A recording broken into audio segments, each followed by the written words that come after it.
Emotional abuse is one of these words that a lot of people use, but not a lot of people actually know how to define it. So in this video, I'm gonna share with you the most common signs of emotional abuse, and by the end of this video, you're gonna know exactly if you or one of your friends is in an emotional abusive relationship. Hey Lovebug, I'm Vivi. Welcome to Adventure You Walk. My channel is all about guiding you to an exceptional relationship with yourself, with your partner, and just live a better quality of life due to emotional intelligence. So if this is something you want to learn more of, consider subscribing. So what is emotional abuse? The primary effort is controlling someone by playing with their emotion. Such as physical abuse is controlling someone like physically. Emotional abuse is doing the same things with someone's emotions.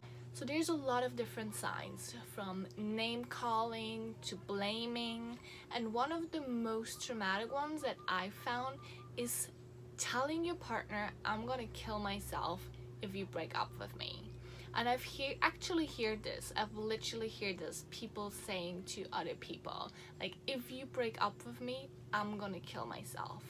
And what it does is making you feel guilty that if you break up, it's gonna be your fault that that person kills themselves, or that that person gets into a harmful situation. So that person is really trying to manipulate you and control you by playing with your emotions, with your humanity and integrity and your morals, by like, oh my god, I cannot let this happen, because if I'm gonna let go of him, I'm gonna break up with that person, it's gonna be my fault. So this is like a really intense form of emotional abuse, which unfortunately happens a lot of times.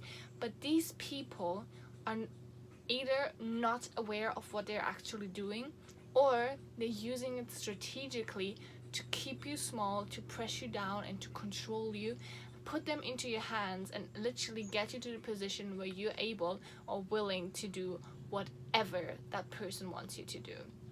This also happens a lot in scams.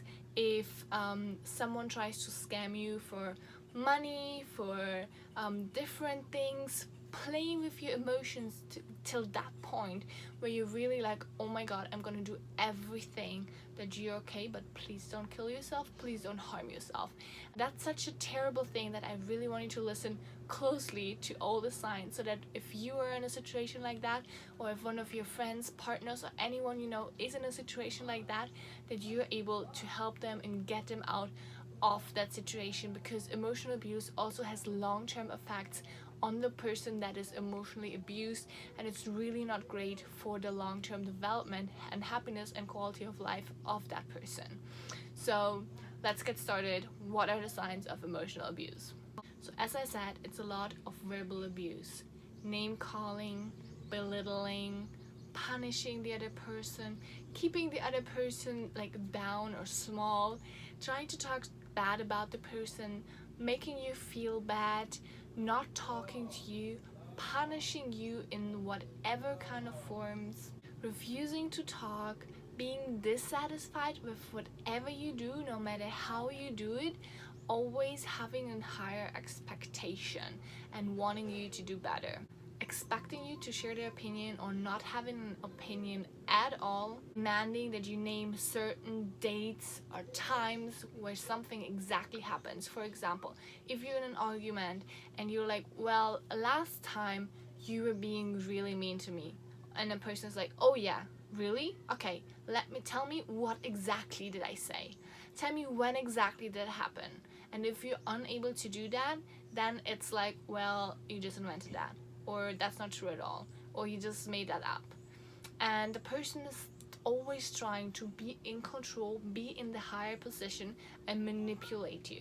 The problem is that a lot of these people that emotionally abuse others are so good at what they're doing that the person that is being emotionally abused has a really hard time noticing it.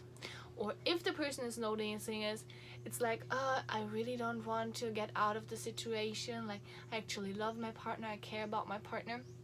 And if the person is trying to get out, the emotional abuser is that good that he tries to be nice to the person.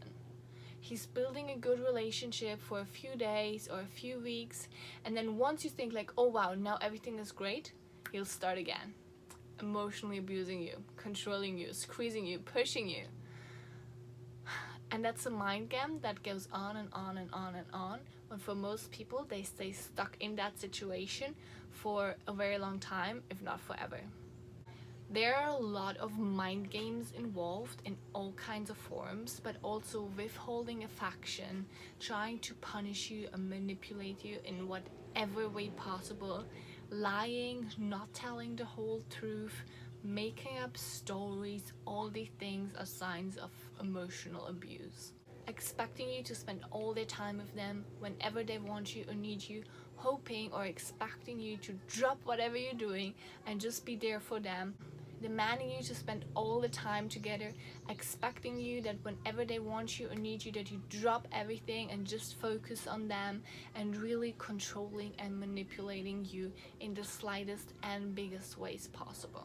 Emotional abusive people also require you or expect you that you explain yourself over and over and over and over again, and they invalidate you and your feelings by trying to show you that this is not how you should feel, that you're wrong, and that what you're experiencing is actually not true.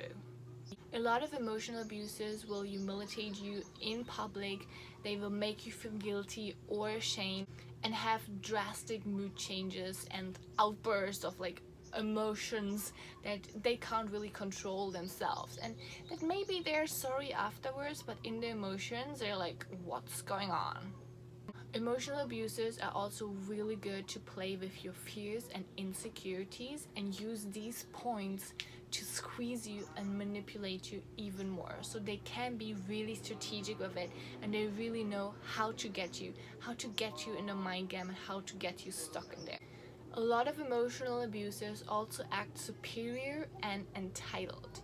So the problem is that most of them really don't do it on purpose, or they don't actually know that they're emotionally abusing you. A lot of times this is the way they grew up, this is the way they learned it from their parents, from their childhood memories, from other persons that have been in their past and that they've been treated in that way. So they're doing the same thing to protect themselves, or just because that's the way they've learned it and they think that is the normal way to deal with people. So what is the problem? The person that is emotionally abused oftentimes doesn't notice it, or thinks, well, it's bad, but it's actually not that bad. But emotional abuse is an unacceptable behavior. And if you or someone else that you know is in an emotional abusive relationship, or is emotional abused by anyone, it is really time to act and to help that person or help yourself get out of the situation, because it's really unacceptable behavior and it's not going to help you in the long term. I've had people reaching out to me wanting to work with me, and their partner not allowing them to work with a coach to improve their lives and their relationships, just because he would feel he's not in control anymore, and that the person he's emotionally abusing could become more powerful than the emotional abuser. If you're not sure if you're in an emotional abusive relationship or not, just ask yourself, how does my relationship make me feel? If the answer is, I feel great, happy, super excited, aligned, like I'm with the best partner ever, I wake up every morning and it's perfect, great, amazing.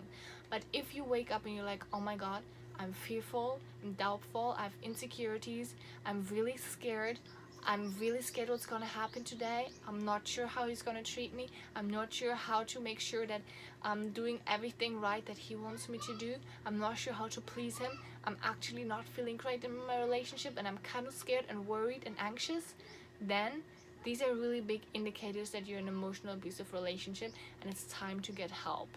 How to get out of an emotional abusive relationship is shared in another video, so go watch that one as well. I have a really good communication training that can help you in whatever situation you are. Just communicate more emotionally intelligently can and will help you to prevent getting into situations like this in the first time, and just be more aware of yourself, really state what you want and communicate way better, so we can create better relationships and not get into emotional abusive relationships. So it's linked in the description and in the comments below. Go check it out. If you like this video, give it a thumbs up, Share this video with your friends and family so they know what emotional abuse actually is as well, because it's really important that we all know. If we're unaware of it, we cannot help anyone. And subscribe to the channel if you want to learn more about emotional intelligence and living a higher quality life. Thank you so much for watching, and I see you in the next video.